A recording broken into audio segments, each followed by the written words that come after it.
Screen पे display आ जाएगा। यहाँ पे आपने कीवर्ड सर्च करना है। अब जैसे मैं आपको अपना प्रोग्राम दिखा देता हूँ, मैंने क्योंकि मेरी एग्रीकल्चर एंड रिसोर्स इकोनॉमिक्स थी, मैंने इकोनॉमिक्स के रेलिवेंट जो सर्च किया था।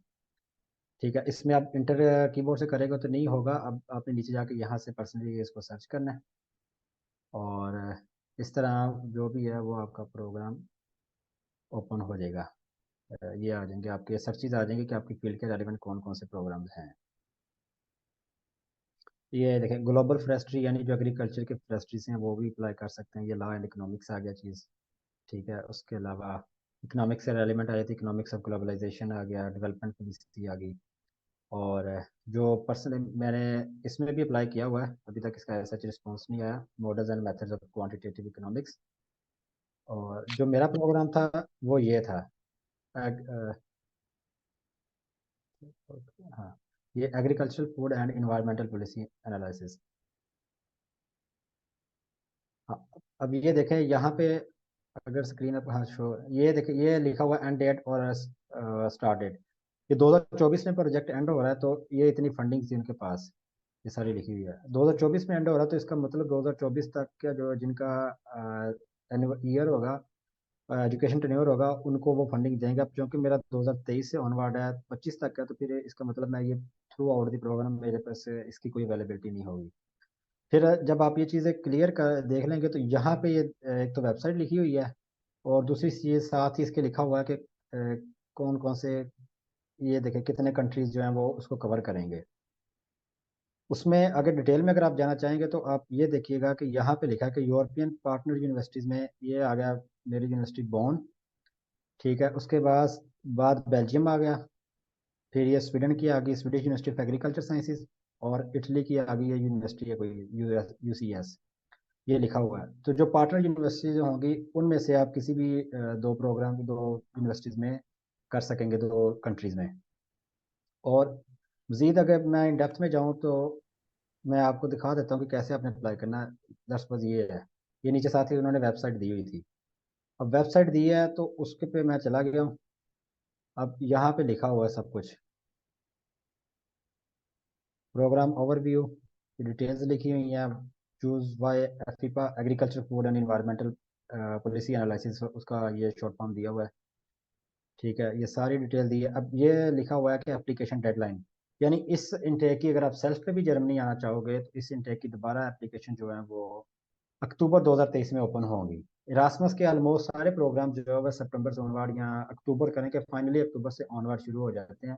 और इनकी जो डेडलाइन होती है वो जनवरी तक होती है, जनवरी या फेब का मिड होता है मैक्सिमम, और अदरवाइज जनवरी तक होती हैं। तो इस तरीके करके आप किसी भी प्रोग्राम को जो है वो फंड कर सकते हैं। ठीक है, अब कोई और क्वेश्चन इस बारे में, यहाँ से कोई उन्होंने क्लियर करना हो, कुछ पूछना हो?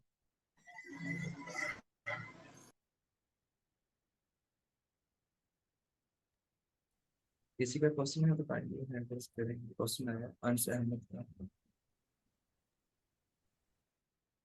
अच्छा, एक चीज आपने अभी दिखाई थी कि ना उसके अंदर वो एक स्पेसिफिक अमाउंट शो कर रहे थे कि इतने यूरो की हमारे पास वो है। तो क्या हमें ये हाँ, आगे चेक भी करना पड़ेगा कि ये सारी चीजें कवर कर रही होगी, जो यूनिवर्सिटी की फीस और बाकी चीजें, या फिर ये इतनी इनफ होती है कि खुद ही कर रही होती है? एक मैं आपको भी वो क्लियर कर देता हूँ। ये देखें, हाँ, ये जो इस ग्रांट का मतलब है कि इस पूरे प्रोजेक्ट में 2 साल के लिए तो जितने भी वो स्टूडेंट को हायर करेंगे या उनको एडमिशन देंगे, उन सब पे ये टोटली इन्वेस्टमेंट खर्च होगी। लेकिन उसमें आपने चीज़ जो खास ख्याल रखनी है, उसमें आपने ये देखना है कि स्टार्ट डेट क्या और एंड डेट क्या है। अब ये 2018 से ऑनवर्ड जिन्होंने एडमिशन लिए हैं, उनको फुली फंडेड इसमें एडमिशन मिला है। जिनका 2018 से, या जिस तरह मैं हूँ 2023 में मेरा एनरोल है, शायद पाकिस्तान में भी एक, जहाँ तक मैंने अभी देखा है, उसमें एक पाकिस्तानी स्टूडेंट इस प्रोग्राम में हो रहा है मेरे साथ। तो उनको उसका भी सेल्फ पे ही हुआ होगा, क्योंकि ये नेक्स्ट ईयर का एंड हो रहा है। तो ये जो फंडिंग कर रहे हैं, जो स्कॉलरशिप दे रहे हैं, वो थ्रू आउट दी आपकी जो 2 साल मास्टर होता है उसमें कवर करती है। इसका ये, इसमें ये चीज़ नहीं है कि अगर एक साल में अभी आपका पड़ा है, जिस तरह मेरा अभी 2023 से 24 पड़ा है, तो मुझे एक साल के लिए दे देंगे, नहीं, वो उन्होंने पूरा 2 साल इसमें चीज़ें कवर करनी होती है। इसमें आपको 1000 यूरोज के लगभग मंथली एक्सपेंसेस भी देते हैं, फिर रहायश वगैरह, खाना पीना, मतलब वो उसी में चीज़ें सारी इंक्लूड हो जाती हैं। और जर्मनी में आपका मैक्सिमम जो खर्चा, अगर वो 1000 यूरो भी आपको देंगे, आपको पार्ट टाइम काम की इजाज़त होती है इस प्रोग्राम के तहत, इरासमस के तहत। और दूसरी बात यह कि यहाँ पे जर्मनी की मैं पर्सनली बात करूँ तो यहाँ पे एक्सपेंसेस आपके 600 यूरो से, अगर नॉर्मल आप कर रहे हैं तो 600 यूरो से ज़्यादा आपका हर चीज़ इंक्लूड, आपका ये रूम का रेंट है, खाना पीना, इंश्योरेंस वगैरह, ये चीज़ें कवर होती हैं, तो आपका मैक्सिमम 600 यूरो आ जाता है खर्चा। और थैंक यू। हाँ जी। फाक पे एक क्वेश्चन आया था कि हम एट ए टाइम कितने इन्वेस्टमेंट प्रोग्राम्स में अप्लाई कर सकते हैं। हमजा भाई, इसमें कोई स्पेसिफिक उन्होंने नंबर नहीं दिए हुए कि आपने मैक्सिमम इतने नंबर में इतने प्रोग्राम्स में ही कर सकते हो इसमें, और इतने में नहीं कर सकते। इसमें आपको जो भी अपनी फील्ड के रेलिवेंट 2 3 4 5 जितने मिल रहे हैं, आपने उनका क्राइटेरिया पढ़ना है कि आया कि वो क्राइटेरिया पे वो उतरे हैं, जो वो कोर्सेज उन्होंने मेंशन किए हैं, उसमें वो चीज़ें शामिल हैं। तो अगर 3 भी हैं, 4 भी हैं, तो आप अप्लाई कर सकते हो। इसमें कोई उन्होंने स्पेसिफाई नहीं किया हुआ कि आपने 2 में कर दिया तो बस, 3 में कर दिया तो बस। अ, अफराज का क्वेश्चन है कि सर एडमिशन के लिए प्रोफाइल कैसे स्ट्रॉन्ग करें। अच्छा, इसमें प्रोफाइल स्ट्रॉन्ग, एक तो आपका जो एजुकेशन बैकग्राउंड है वो भी काफ़ी मैटर करेगा कि आपकी CGPA, और उसके अलावा आपका मैट्रिक इंटर। नॉर्मली ज़्यादातर यहाँ पे जो है वो आपकी जो हायर एजुकेशन, लेटेस्ट एजुकेशन होती है, मतलब बैचलर, वहाँ पे वैसे ज़्यादा फोकस होता है। उसके बाद जो दूसरा मेन क्राइटेरिया, जो मेन फैक्टर है इसमें प्ले करता है रोल, उसमें वो आपका लेटर ऑफ मोटिवेशन होता है कि आपको क्या चीज़ मोटिवेट कर रही है, वो जितना स्ट्रांग हो। तीसरी चीज़ आपकी सीवी होती है। सीवी में अगर आपने कोई एक्स्ट्राऑर्डिनरी काम भी किए हैं, कोई को करिकुलर एक्टिविटीज़, यानी एक्स्ट्रा जो एजुकेशन के अलावा आपने किसी क्लब्स वगैरह में पार्टिसिपेट किया, या कुछ भी यूनिवर्सिटी में आपने परफॉर्म किया है, तो जितना आपकी ये चीज़ें ज़्यादा इन्वॉल्व होंगी, उतनी ज़्यादा आपकी जो प्रोफाइल है वो स्ट्रांग हो जाएगी।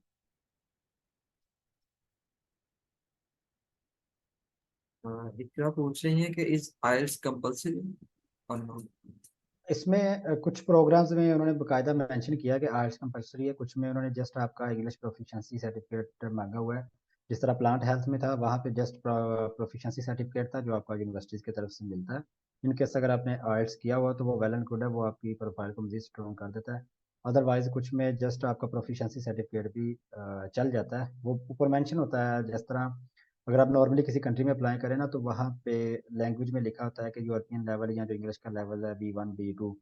तो बेसिकली B2 का मतलब होता है 6 या 6.5, हो 7 से आगे चले जाए तो फिर वो और ज़्यादा हाई हो जाता है। तो कुछ जगह पे उन्होंने वो लेवल मेंशन किया होता है, कुछ जगह पे उन्होंने प्रॉपर बैंड मेंशन किया होता है, और कुछ जगह पे जस्ट उन्होंने ये मेंशन किया था कि आपकी इंग्लिश प्रोफिशिएंसी होनी चाहिए। तो ये डिपेंड करता है कि आप किस प्रोग्राम में जा रहे हैं और वहाँ पे क्या चीज़ उन्होंने मेंशन की हुई है।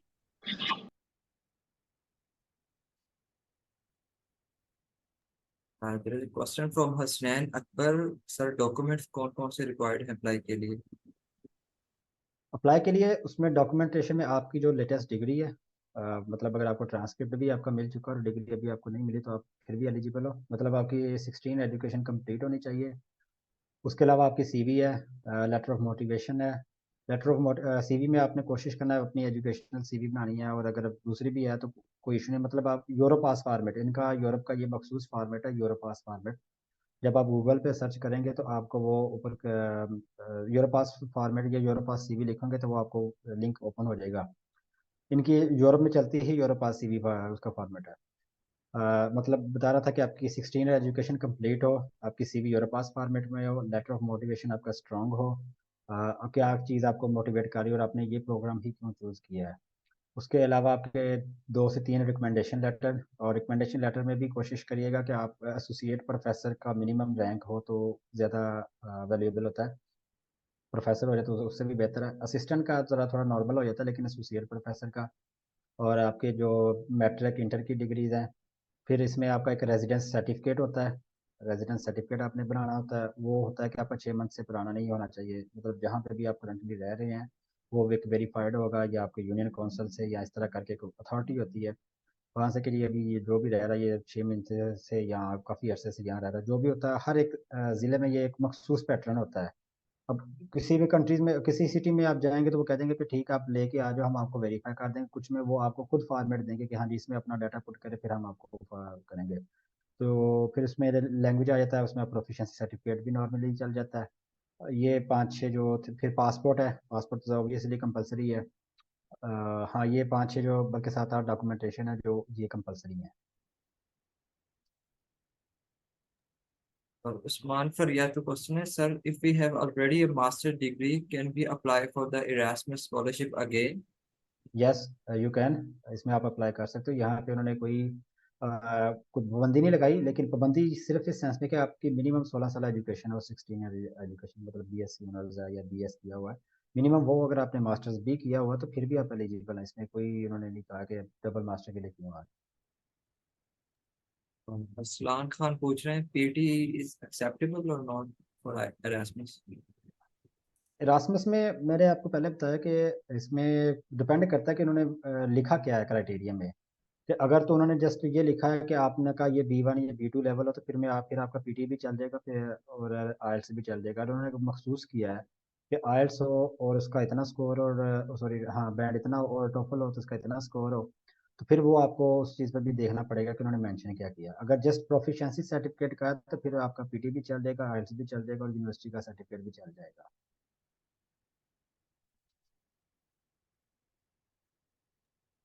बिलाल का क्वेश्चन है, अगर को करिकुलर एक्टिविटीज बहुत कम हो लेकिन सीजीपी अच्छी हो तो कितने चांसेस हैं? चांसेस इसमें आपकी स्ट्रगल पे डिपेंड करता है और आपकी किस्मत पे डिपेंड करता है। मैं मेरी और हमजा भाई की अभी कुछ देर पहले डिस्कशन हो रही थी, तो मैं वो बंदा था जो ना तो बहुत पढ़ने वाला था, ना बहुत ज़्यादा किसी एक्टिविटी में पार्टिसिपेट किया। इवन आप मेरी अगर सीवी भी देख लेंगे तो मैंने यूनिवर्सिटीज़ का कोई क्लब, कोई क्रिएट क्लब या कोई भी इस तरह एक्स्ट्रा को करिकुलर एक्टिविटीज़ में किसी किस्म की पार्टिसिपेशन नहीं की, और जिसका मुझे अभी भी ज़िंदगी भर अफसोस भी रहेगा, और इसको मैं अभी मज़ीद इम्प्रूव करने की कोशिश करूँगा। लेकिन इसमें वो अगर आपने परफॉर्म नहीं भी किया तो आपकी स्ट्रगल पे डिपेंड करता है और आपकी किस्मत पे डिपेंड करता है। मतलब कि ऐसा चीज़ ये ज़रूरी भी नहीं है कि आपके पास वो हों तो फिर ही आप एलिजिबल हों। नॉर्मली आपकी किस्मत अच्छी हो तो आपके सीडी पे भी कम हो, प्रोफाइल भी नॉर्मल हो, तो आपको इजीली स्कॉलरशिप मिल जाती है। क्वेश्चन है फिजाली का, should we show in CV that we have already masters degree or not? Show करवा दें, इसमें कोई ऐसा इशू नहीं है। आप दोबारा उसमें वो फिर आपका जो लेटर ऑफ मोटिवेशन होगा उसमें आपने फिर ये बताना पड़ेगा कि आपने जो मास्टर किया उसमें आपका जो रिसर्च टॉपिक था वो इस फील्ड के रेलिवेंट था, या जो भी आपने थीसिस लिखा है, जो भी, मतलब आप डिपेंड करता है कि डिग्री में आपकी रिसर्च थी, थीसिस था, ये क्या चीज़ थी, प्रोजेक्ट थे। अगर आपने वो चीज़ की है तो आप शो करवा दें तो ज़्यादा बेहतर है, आपके चांसेस बढ़ सकते हैं। और आप अपना जो रिसर्च एरिया भी बता सकते हैं, प्रोजेक्ट भी बता सकते हैं, आपने अपने इस फील्ड के रेलिवेंट ये प्रोजेक्ट्स किए हैं, तो फिर इससे आपका जो है वो प्रोफाइल ज़्यादा स्ट्रांग हो जाती है। इकरा पूछ रही है कि इंटरव्यू के बारे में थोड़ी सी गाइड करते हैं इस टाइप का। इंटरव्यू किसका, एम्बेसी का या जो यूनिवर्सिटी की तरफ से होता है? अगर तो यूनिवर्सिटी की बात करेंगे या इस प्रोग्राम की बात करेंगे तो इस रासमस के थ्रू अभी तक तो मैंने किसी का नहीं सुना कि इन्होंने इंटरव्यू कंडक्ट किया हो। मेरा बजाते खुद कोई इंटरव्यू नहीं इन्होंने लिया था। इवन मेरे ख्याल में वो जो हमारे भाई अदनान है स्पेन में, इरासमस के थ्रू, उनका भी आई थिंक नहीं हुआ। इंटरव्यू जो एम्बेसी का होता है वो डिपेंड करता है कंट्रीज़ में कि किस कंट्री, स्पेन की जो एम्बेसी है या वो इंटरव्यू नहीं आपका लेती। आई थिंक बेल्जियम के भी शायद नहीं लेती। जर्मनी की एम्बेसी इंटरव्यू लेती है, स्वीडन की इंटरव्यू लेती है। तो ये डिपेंड करता है कि आपका जो प्रोग्राम है फर्स्ट ईयर वो किस कंट्री में है। जिस भी कंट्री, अगर तो जर्मनी में होगा तो फिर तो उसमें आपसे ये पूछेंगे, why Germany, why this course, और एक और प्रोग्राम था, एक और क्वेश्चन, 3 क्वेश्चन थे, why Germany, why this course और वाई दिस यूनिवर्सिटी। अब ये अगर जो बंदा सेल्फ पे एडमिशन लेता है जर्मनी में, या किसी जो उनका प्रॉपर वे है अप्लाई करने का वहां से जाता है, तो फिर वो ये 3 क्वेश्चनिंग करते हैं। अदरवाइज अगर आप इरासमस के थ्रू स्कॉलरशिप, ये स्कॉलरशिप पे होता है या मेरी तरह सेल्फ पे भी होता है, तो उसमें आपसे ये why Germany, why this course, why this university ये नहीं पूछते। जस्ट जस्ट वो यार इनको वो माइक बंद कर ले। उसमें जस्ट आपको एक ब्लैंक पेज देते हैं। डिपेंड करता है फिर आगे एम्बेसी कौन सी है, आया कि कराची का कौंसलेट है या इस्लामाबाद। अगर तो इस्लामाबाद में है तो फिर वो आपको ऑन टाइम ब्लैंक पेज देते हैं, उसमें कहते हैं कि आप अपना लेटर ऑफ मोटिवेशन लिखें। अगर आप किसी कराची सिंध वाले इलाके से हैं तो फिर वो आपको लेटर ऑफ मोटिवेशन खुद लिख के जाना पड़ता है। तो लेटर ऑफ मोटिवेशन में भी बेसिकली आपने यही 3 क्वेश्चंस को फॉलो करना होता है कि why Germany, why this course, why this university. अगर इरासमस के थ्रू हुआ तो फिर आपको ज़रूरी नहीं है कि आपने बताना कि वाई दिस कोर्स या वाई जर्मनी या वाई दिस यूनिवर्सिटी। उसमें जनरल भी अपनी लेटर ऑफ मोटिवेशन लिख सकते हैं कि आप क्यों जर्मनी या क्यों इस प्रोग्राम के तहत जा रहे हैं। तो वो उसमें इरासमस का ये फ़ायदा है कि आपको ये स्पेसिफाई नहीं करना पड़ता कि आप वाई क्यों कर रहे हैं ये सब एम्बेसी में ख़ास तौर पे। नॉर्मली अगर आप सेल्फ पे जाएंगे तो वो आपसे ये चीज़ें क्लियर कट पूछेंगे। अंस अहमद का क्वेश्चन है, इज देयर एनी फी